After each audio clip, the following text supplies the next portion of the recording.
Thank you for joining us this evening. We're just going to wait a little longer for a few more people to come in, but I'd just like to start by welcoming everyone and thanking you for joining Art1st Live. My name is Winona. You may know me from the previous iteration of Art1st Live. Today we're speaking with Usha Ramakrishnan about Howard Gardner's theory of multiple intelligences and you. This conversation is part of our Educator series, which includes videos, interviews, and conversations. We invite you to learn with artists, artist mentors, and expert educationists as they break down classroom theory and pedagogical practices simply for you. We'll wait for a few more viewers to come in before we begin, but before that I'd like to talk about our guest today. Usha Ramakrishnan is a consultant for emotional intelligence and emotional wellness for parenting, teaching, management, and leadership. She is the former chairperson of Vidyasagar, Chennai, the vice president of the Indian Council for Child Welfare in Tamil Nadu, trustee governing body of ADAPT, formerly the Spastic Society of India. She is an international trainer for parenting in the UK and has conducted training in Dushanbe, Tajikistan, Philippines, Myanmar, Cambodia, and Rwanda, and for Sudan and Niger, apart from India. She is also an international resource person for Sick Kids Center for Community Mental Health Learning Institute, Toronto, Canada, for their Learning Through Play program. She has helped start up resource centers, presented papers at national and international conferences and seminars, conducted workshops, created resource materials, and has lectured widely on disability-related issues, including learning disabilities, autism, child and adolescent development, emotionally intelligent parenting, multiple intelligences, and related areas. She has also pioneered using multiple intelligences and emotional intelligence for children and adults with and without special needs to maximize their potential. Usha Ramakrishnan has over 3 decades of experience working with and learning from children and young adults with and without special needs, and with families, which have enabled her to understand variations in development, potential parenting styles, and concerns hands-on. She has a background in psychology from Madras University and special education from SNDT University in Mumbai. She is a certified master trainer for the education of developmentally young from the University of Manchester and IICP in Kolkata. Amongst other awards, she has been awarded with the Radhakrishnan Award for Outstanding Work with People with Disabilities by the National Centre for Cerebral Palsy, Scope Women Exemplar Award for Outstanding Work in the area of differently abled and education for special children, and an Outstanding Alumni Award from GBAS College in Chennai. Without further ado, I'm going to add Ms. Usha to the call right now. As soon as she can jump right into the conversation. I'd also like to request you, if you have any questions or comments, to leave them in the comment box below before or after the session. Hello, Usha. Hello. How are you this evening? Can you hear me? Yes, I can. Can you hear me? Absolutely, very clearly. Your camera is a little high up. Do you mind putting it a little lower? Yeah, just give me a minute.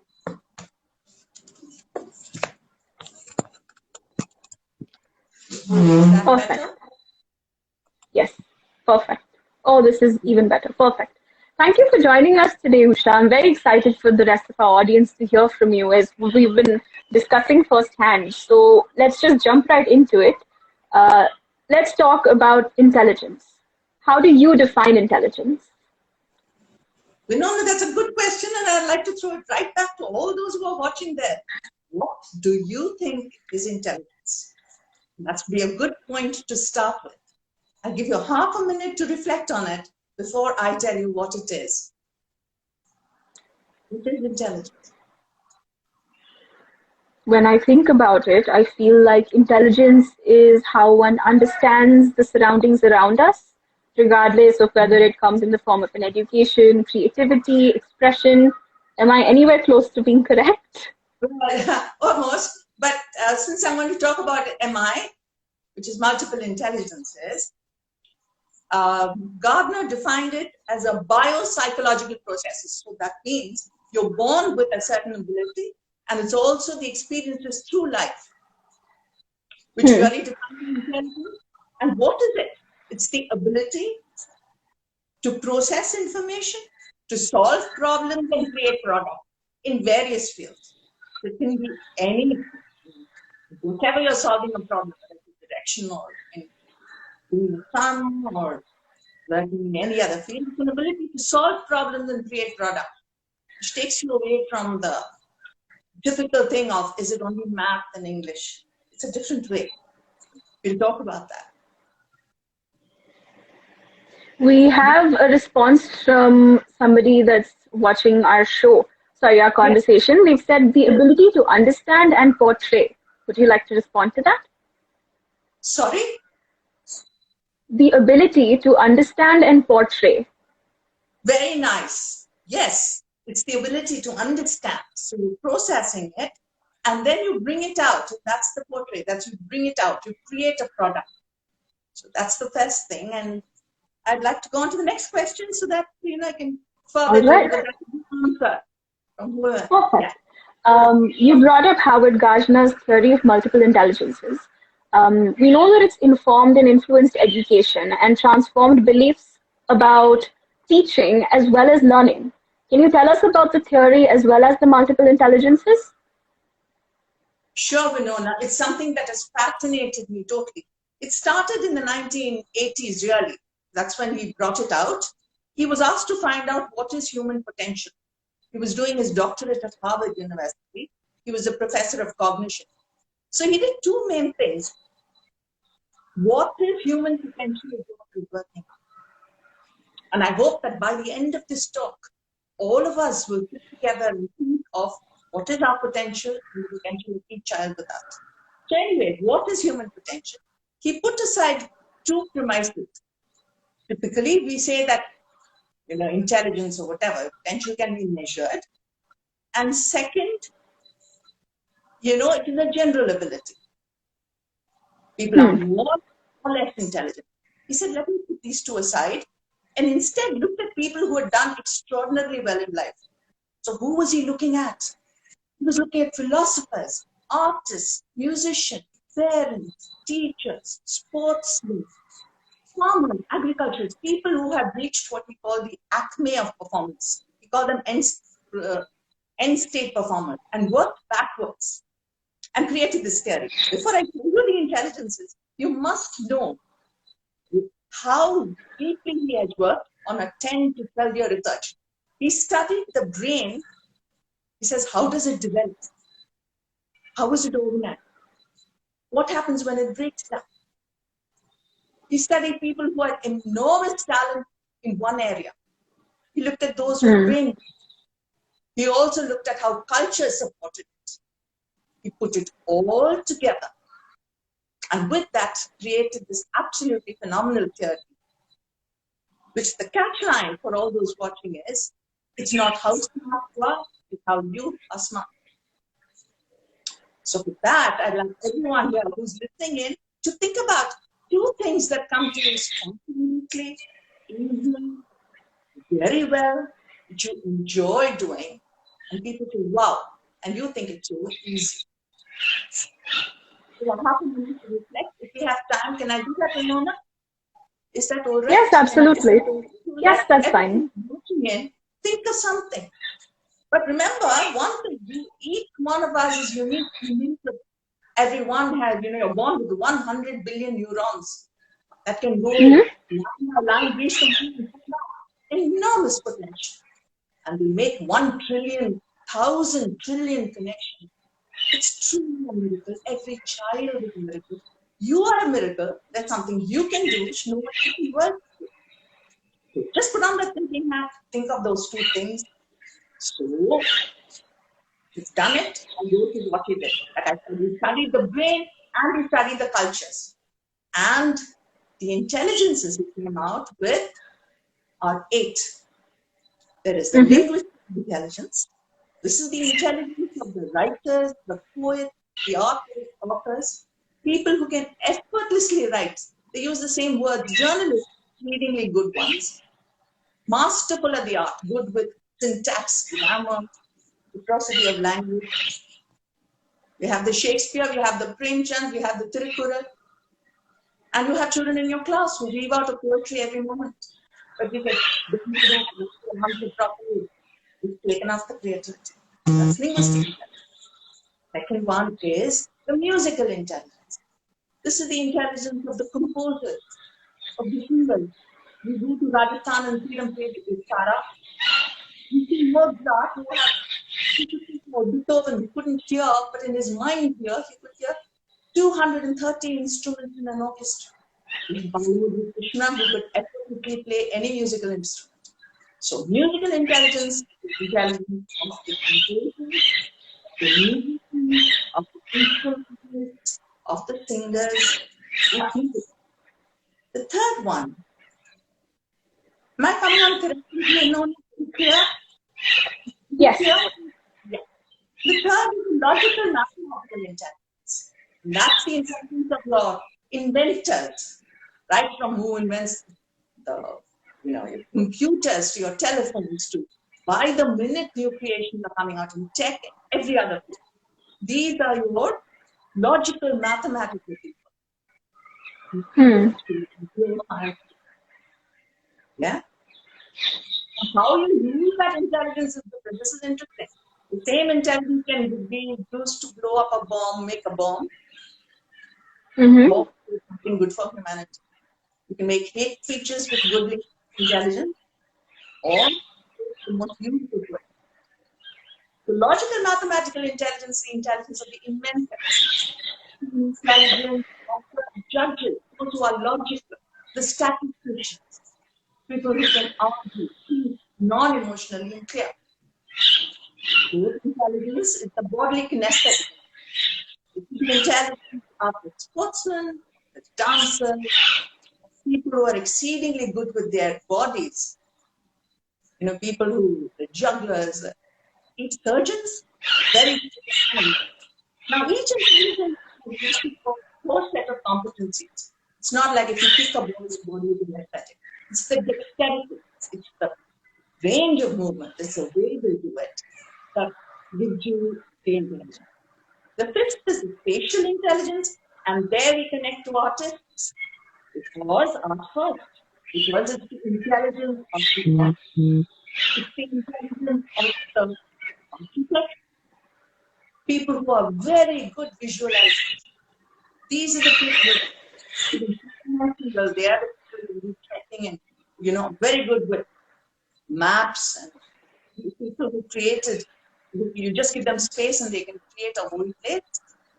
Or people who are with art. So that is your spatial intelligence. And then you have the natural intelligence. So natural intelligence is the intelligence of people who are very good with nature, environment, much needed for the world today. The oceanography, ecology, people who are good with fauna. People say, I'd like to go and work with animals. We often see people taking them away from the studies. Different parts of the brain observe this function. So, you're genetically, work towards, comes naturally to you. They come back to the next thing. So that's it. We have logical, mathematical, we have bodily kinesthetic, spatial, naturalist. Then we go into two very important intelligences. These are called the emotional intelligence. This is the intelligence of team leaders, activists, people who are very good with people. They know how to work with them in harmony. You'll often find that the heads of any company or any area or peacemakers often have this phenomenal traits for these are social skills and empathy. They're able to empathize with social skills. But some have social skills without empathy, so they have the terrific diplomacy. That is, those who have the empathy, which makes. And not last, but very important, is the intrapersonal, which we all need to develop. It's the intelligence. Usha, can you please repeat that? Can you please repeat that? There was a bit of a disturbance. The last intelligence is? Intra. I said inter is our intelligence with people. But by far the most important for all of us, that is what is the emotional intelligence. Intra is our intelligence about ourselves, knowing our own strengths and weaknesses. For interpersonal, Howard Gardner gave Mahatma Gandhi as an end state performer. He said one person was able to send the British out. So many people helped Gandhiji. Nevertheless, as a perfect icon with ahimsa, how he did it. With intrapersonal and inter is the intelligence of the parent, counselor, of teachers. Very good parents have these intelligence. Is your ability to know your own strengths and weaknesses, self-regulation, self-awareness of your emotions. This is something we need to teach our children. We teach them this is a light, that's a fan, this is the mummy, this is daddy. But we don't teach them feelings. So they go up into 40 still not being able to know themselves. And they have to run to someone else to figure out. So then that is knowing yourself, self-regulation, self-motivation against odds. How many people have done so beautifully during the pandemic? Simply because they have the resilience. They said, it's this way, it's going to be this way. Let me see what I can do. It's not about what I can get, it's about what I can get. So that is the intra. Now these 8 together form the intelligence. It's not like a person has only linguistic or only logical or only. We are all a combination of 3 or more. Think for yourself that what comes to you easily, and it will be according to your intelligence. Another fascinating thing is intelligence are a test on the job, not on paper and test. The minute you do it on paper, you're transferring it into linguistics. So often schools manage to ask you linguistic answers. Actually, your intelligence might be otherwise. So you can have a combination. Your profile is unique to you, and there is something when you put this to protect you that you can use, for the well-being of yourself and for mankind. Usha, it's very interesting that you mention how people have 3 or more when it comes to kind of defining themselves, because we did have a question from one of our viewers, and I'd like to connect this with my next question. How does intelligence develop? Does a person have a combination of intelligences or just one? Very good question. Congratulations, whoever asked it. How do they have only one? No, we are typically a combination. Only when it's a special condition like autism, Howard Gardner says, and I've seen children, where one intelligence stands out in isolated splendor. But otherwise, typically we are a combination. But how do we know we are a combination? You'll see there are some things that come to effort. If you're good with people, you can walk into any gathering and you're not at a loss. But ask you to draw something or explain something in musical thing, you just can't. Ask someone with body kinetics intelligence, they'll walk side someone and do it effortlessly. But someone who doesn't have it won't be able to do it. So, yes, you have a combination. How does it develop? Beautiful. Gardner says we are born with a certain genetic potential. It comes from our genes. But it is the development years that you give to allow the child to learn. How do you do it? Provide opportunities. The child will go towards what he's good at. This is a fascinating. The child who's good in art will just go and pick up art and paper and want to draw. In fact, one of the interviews that Winona did, one of the girls said she was always doodling, always, wanting to draw and color and do something creative. It shows very early. Parents will tell you, he doesn't study, but he's always running and he runs too fast. He knows everything. She talks so much. She talks such a lot. Only she doesn't know her study. So parents often found out. So this combination is there. So we develop it. The growing years are the years of development, where you provide opportunities. In music, is it music? Is it a sitar? Is it instrumental? If he has linguistic and this, he might be good at singing. You find those things, and then he becomes an adult. He naturally goes to the 3rd level, which is called field. The field, when he gets applauded and awards, the child is doing very well. So automatically he gets called into competitions, automatically he wins something. Now that enables the intelligence grows. And what's happening in the brain? More and more neural networks are formed.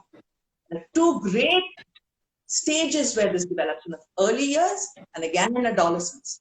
You provide these opportunities and the child will win it. You have an intelligence, second, you provide the opportunity, third, you win award. So I think it's quite fascinating how you talked about. Am I audible? Okay. Yeah. I was just saying. I think it's quite fascinating how you talked about these many traits that people often maybe complain about or they catch on to not being identified as intelligences. Which brings me to my next question. How and why do you think this theory challenged the status quo about developing intelligences in teaching and learning at the time? Is it because we tend to quantify intelligence and learning within like one specific pigeonhole? Can you please elaborate on that? See, earlier, it was always getting measured and it was getting standardized. The IQ tests, what was used. And can you hear me? Yes, I can hear you. Yeah. The IQ test was typically made during the World War to kind of differentiate the generals from the soldiers so you know what aptitude each one has. So it's very good in reflecting academia, but it's not the sum total of your ability. And earlier, the teaching was always, you notice, now it's remarkable since technology it was always chalk and talk. Teacher would say, linguistic, teacher would write, which was linguistic, teacher would put it on the board. So it was read, write, spell, read, write, spell. So the child who was linguistic or mathematical was a great school boy, it was called intelligent. Now this little one who was as creative, the one with naturalist intelligence, teacher would say monocotyledon was a dicotyledon, only get the spelling. But if you have a student who run out of Gardner to the right, plants that will help you. That is in each intelligence. There are different ways of learning. So earlier, MI brought in a whole new way of looking at how you can approach a subject. Multiple ways. It's like there are 8 ways in combination.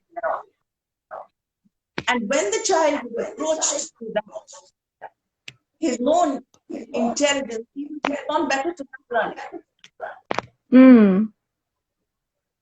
So it's very interesting because a parent kind of traces that and then a student eventually grows into being an educator.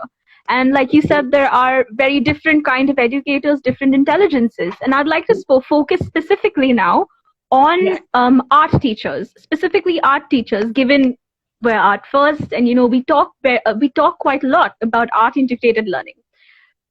How would an art teacher in school understand and interpret these intelligences when they're in a classroom? See, art teacher stands a very, very special place. And they say a picture, even for regular people, a picture speaks 1,000 words. The most complex theory, whether it's science, whether it's humanities, leave alone art, can be transferred. To learn means I listen, I understand what someone said earlier. I remember and I do. So when I learn the way I make to understand, and art will help in a huge way. Their performance is increased and so art does not have to be a part just for art. It can be woven into the way a child is taught. It can be woven into the way curriculums are evaluated. We had a child with a learning disability who had very poor sound. Is my voice echoing or is it okay? No, it's all right to me. If the viewers have any feedback for the background noise or the voice, please put it in the chat and we'll address that. Because I can hear my voice. Okay, so what was I saying? Oh, it is echoing? 1 second then. I think there's a bit of disturbance from... Usha, do you think you can move or maybe realign your phone?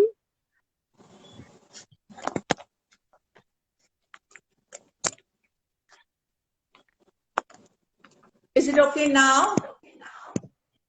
No, it's echoing. Oh. So what do I do? Is this any better?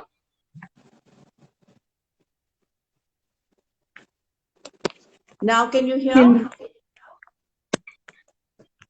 Oh, would you have any headphones that you can use? Do you have any headphones that you could use? Yeah, I have a mic.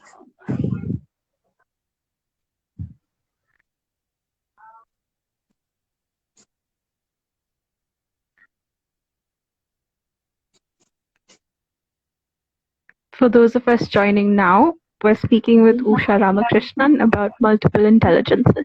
Pardon me? I'm not able to access it now, but is it better now? Can you hear better? I can hear you better. It's the audience that seems to be having an echo issue. Is anything fixed? I've done nothing. I've just put it back. I'm just asking them to share any thoughts or feedback that they might have at the moment.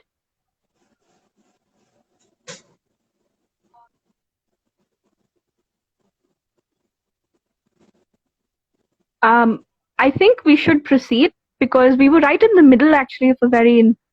So I think you just need to be at a little bit of a distance from the phone. Okay. Is it better now? Yeah. Yes, they're saying no echo now.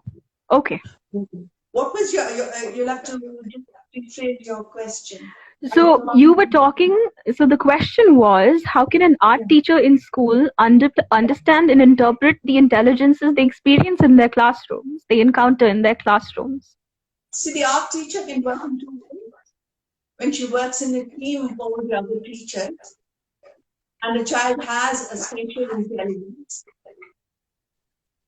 if she adds that component into whatever subject they're learning, the child will be better. Many children will learn it. Secondly, for her to understand that any subject can be interpreted through art. That is the reverse. You know, any subject. You take a subject and do it through art, and you take art and you do the reverse. So it's not limited to the subject teacher. It doesn't have to be an extracurricular separate time to do art. Art can be woven in, and any art teacher will do that spontaneously. Right. It should be encouraged. It should definitely be encouraged. I feel like you've answered my second question as well. Like the question after this was going to be, how could an art teacher incorporate and implement these ideas in their learning environments? And you talked about how an art teacher could use physics and a physics teacher could use art. There's this really wonderful dichotomy where it doesn't then matter about the subject. It matters who the teacher is, how they teach. Here we're really talking about how the child is learning. It's not about what, it is the how. Multiple intelligence. How. So if you teach everything only through the word, typically schools earlier would have only the word. So you have lots of textbooks and then you read. And the child is, yes, I know. But when he's writing it, it doesn't come. I was explaining to you about the science of learning. I was telling you. Yes. The most difficult problems with draw it out. My spellings are terrible, but I can draw it out. So if you watch children, they show you a lot. Often that creativity gets filtered because it gets into the marks bit. Let's do the test. Let's understand. and the actual potential of the child might be lost. That's true. It's almost as though you're telling them there is only one way to be right, to get to a final answer, whereas that is completely incorrect. It's a very limited approach, isn't it? Yes, and right from study skills, which you can use art for. You use the visualizing technique, you use mind mapping. A child will pick up many things from us. The point is to give the right strategy for the right intelligence. So Pardon me, the right strategy? For the right intelligence. So a child with spatial intelligence, Art1st kind of teacher, would be naturally using things to do with color, things to do with shapes, things to do with mind mapping. Mm-hmm. Yeah. We do. So the art teacher can be a very important, very integral part of the whole thing. It doesn't have to be only for art. She can contribute to the whole study and creativity. It creates for a really wonderful space of collaboration, like within the school environment. So, which is why my final question to you, Usha, is going to be for teachers and educators in general. What are the key takeaways that an educator, what are the key takeaways for an educator from the various multiple intelligences? Are there many? Is there one core one that you would like to maybe talk about? Are there multiple that you support? But at the beginning, I would say right on top is the fact that if the child is, we find the child's ability, you have helped him with his self-esteem, which is the most important thing in any child. Feeling loved.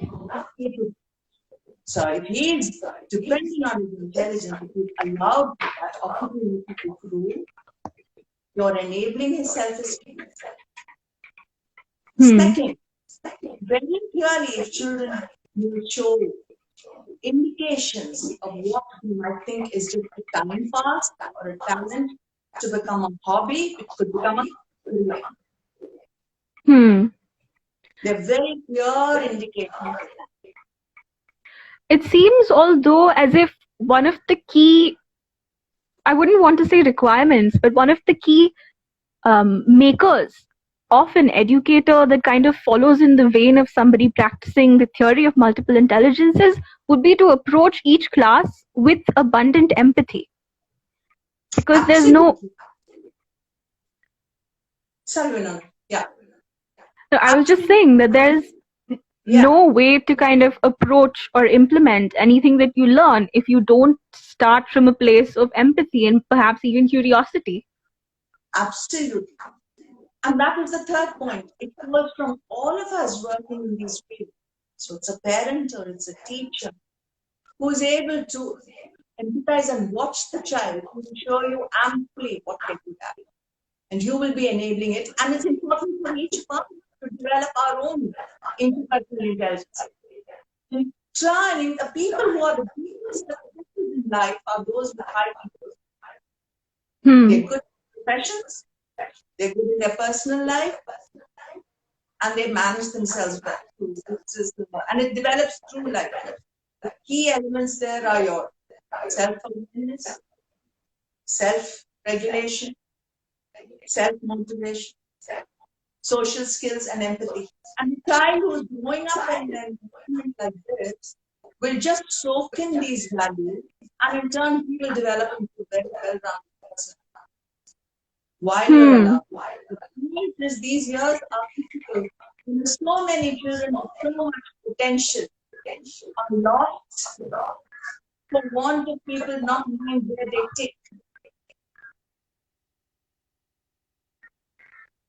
That's wonderful, Usha. And with that, that was our last question. And this concludes today's session. Are there any final thoughts that you'd like to share? Or any pointers, perhaps, that you feel young teachers, especially ones that are just getting into this space of education, something that they should keep in mind when approaching their classrooms? It's been a very short session, but I can tell you two things. One, remember you are special. There's no one like you in this whole world. First, find out what you're good at. First, find out and the name of the intelligence. There are many books should you want to read. I can happily share those books with you. Develop your own intelligences. Observe and enable your tool. And one way to learn it is someone else who has that intelligence. So you work together with one. Absolutely. You may not see tomorrow, but when this child grows up, he will come back and say, you know, when I was in this class, this man or my mother or my parent or someone let me be. That's another thing. It's called innovation. When your intelligence is working, you work in a flow. The child is so excited doing something, you say stop it, put it away, time for the next thing. You've often killed the creativity. True. Yeah, so in every one of you, you're playing a terrific role and a very important thing. And discovering how this child is intelligent is a great journey. And you can, Art1st stands a very, very important role, bringing in visualizing into learning will help everyone, honestly. Wonderful.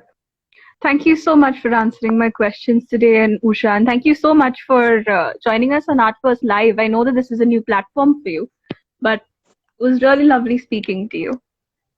Thank you. Thank you so much, Vinay. Thank you. I'll speak to you soon after this. I'll just sign out and give you a call. It was so nice talking to you here. Yeah. Goodbye. Bye-bye.